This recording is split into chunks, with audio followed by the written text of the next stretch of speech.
शुरुआत में जब दुनिया बिल्कुल नई थी, ईडन नाम का एक खूबसूरत बगीचा था। यह सबसे रंग बिरंगे फूलों, सबसे रसीले फलों और सबसे चहचहाते पक्षियों से भरा हुआ था। इस बगीचे में भगवान ने पहले दो लोगों आदम और हव्वा को बनाया। बगीचे में जीवन, खेल और आनंद के कभी न खत्म होने वाले दिन जैसा था। आदम और हव्वा ने इस अद्भुत जगह की खोज की, जानवरों के साथ बातें की, शानदार पेड़ों की छाया के नीचे आराम किया और बगीचे में अनगिनत पेड़ों के बीच सबसे मीठे फलों का आनंद लिया।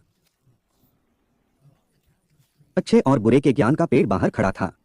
परमेश्वर ने आदम और हव्वा को केवल एक ही नियम दिया था,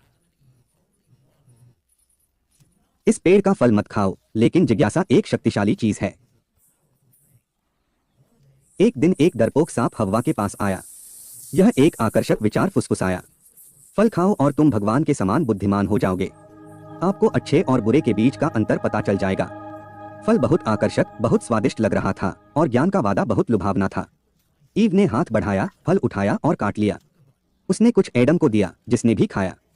लेकिन जैसे ही उन्होंने फल का स्वाद चखा, उनकी आंखें एक ऐसे तरीके से खुल गईं जिसकी उन्होंने उम्मीद नहीं की थी। उन्होंने चीजों को अलग तरह से देखा और महसूस किया कि उन्होंने ईश्वर की अवज्ञा की है। उन्हें डर और शर्मिंदगी महसूस हुई, ऐसी भावनाएं जो उन्होंने बगीचे के आनंद में कभी नहीं देखी थीं। जब परमेश्वर को पता चला कि उन्होंने क्या किया है, तो वह उनकी अवज्ञा से बहुत दुखी हुआ। परिणाम स्पष्ट था, वे अब अदन में नहीं रह सकते थे। गार्डन छोड़ना कठिन था। अदन के द्वार उनके पीछे बंद हो गए और पहली बार उन्हें जीवन की कठोरता का दंश महसूस हुआ। ईडन के बाहर दुनिया उबड़-खाबड़ और जंगली थी। आदम और हव्वा को शुरू से ही सब कुछ सीखना पड़ा, भोजन कैसे उगाना है, आश्रय कैसे बनाना है और तत्वों से कैसे बचना है। जीवन अब आनंददायक खोजों की श्रृंखला नहीं, बल्कि अस्तित्व के लिए संघर्ष था। इस नई दुनिया में उन्होंने जीवन के पूर्ण स्पेक्ट्रम, खुशी और दुख, सफलता और विफलता, जन्म और मृत्यु का अनुभव किया।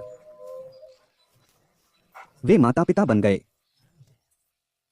ऐसे बच्चों का पालन पोषण करना जिनका आगे चलकर पूरे देश में अपना परिवार फैलेगा। अपनी यात्रा के माध्यम से एडम और ईव ने अपनी ताकत और लचीलेपन की खोज की। उन्होंने बढ़ती बुद्धिमत्ता के साथ प्रत्येक चुनौती का सामना किया, अनुकूलन करना सीखा, अधिक गहराई से प्यार करना और जीवन के क्षणभंगुर क्षणों को संजोना सीखा। उन्होंने अपने बच्चों को ईडन की कहानियां, अच्छे विकल्प चुनने और अपने कार्यों के परिणामों के साथ जीने का महत्व सिखाया।